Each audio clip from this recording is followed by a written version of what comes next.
നിയമസഭാ തെരഞ്ഞെടുപ്പിനു ശേഷമുള്ള രാഷ്ട്രീയ സംഭവവികാസങ്ങൾ ഇന്ത്യ ബ്ലോക്കിലെ ബലഹീനതകളെ തുറന്നുകാട്ടിയത് എൻഡിഎയെ കൂടുതൽ ശക്തിപ്പെടുത്തി. ബംഗാൾ, തമിഴ്നാട് ഫലങ്ങൾ താൽക്കാലിക ബിജെപി വിരുദ്ധ ശക്തിയായി മാത്രം ഇന്ത്യ സഖ്യത്തെ പരിമിതപ്പെടുത്തുന്നു.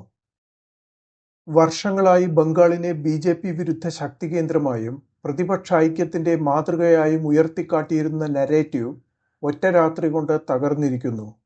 ബിജെപി വിരുദ്ധ ഐക്യത്തിന്റെ പ്രായോഗികത പ്രാദേശിക പാർട്ടികൾ പുനർവിചിന്തനം നടത്തുന്നതുകൊണ്ട് പ്രത്യാഘാതങ്ങൾ ഒരു സംസ്ഥാനത്തു മാത്രം ഒതുങ്ങുന്നതായിരിക്കില്ല.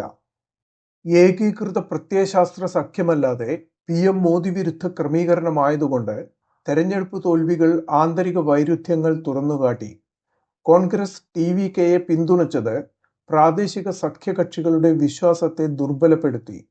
NDAയെ ഒന്നിച്ചു നേരിടുന്നതിനു പകരം തെരഞ്ഞെടുപ്പിന് ശേഷമുള്ള അധികാരത്തിനായാണ് പാർട്ടികൾ മത്സരിക്കുന്നത്.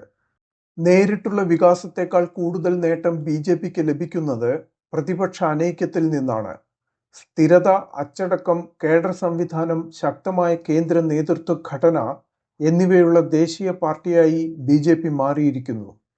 ദക്ഷിണേന്ത്യയിൽ പരിമിതികൾ ഉണ്ടെങ്കിലും NDAയുടെ രാഷ്ട്രീയ ഒറ്റപ്പെടൽ കുറഞ്ഞതു തന്നെ തന്ത്രപരമായ വിജയമാണ്.